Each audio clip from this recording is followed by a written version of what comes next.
नमस्कार, माझे नाव तनुजा धर्मकिरी ढोळे. मी इयत्ता 3री शिकत आहे. माझ्या विषयाचे नाव आहे कांजिण्या. कांजिण्या हा रोग इंग्लिशमध्ये चिकन पॉक्स या नावाने ओळखला जातो. हा रोग प्रामुख्याने लहान मुलांचा आजार आहे. हा आजार एकदा येऊन परत येत नाही. नागिन्या रोगाद्वारे ते विषाणू प्रकट होतात.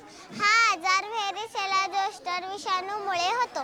चला आपण कांजिण्याची कारणे व लक्षणे जाणून घेऊया. 1. व्हेरिसेला जोस्टर विषाणूची लागण झाल्यावर दुसरं ताप येतो, थंडी वाजते, पाठदुखी, खोकला येतो, सर्दी येते, डोळे लाल होणे इत्यादी गोष्टींचा त्रास होतो. तिसरं या रोगामुळे 1 ते 2 दिवसात अंगावर पुरळ उठते. चौथं पुरळ छाती पोट यावर जास्त असते व पुरळाची सुरुवात लालसर रंगाने होते.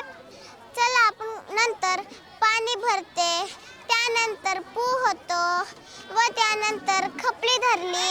हे सर्व बदल 5 ते 6 दिवसात होतात. चला आपण कांजिण्यावरील उपाय जाणून घेऊया.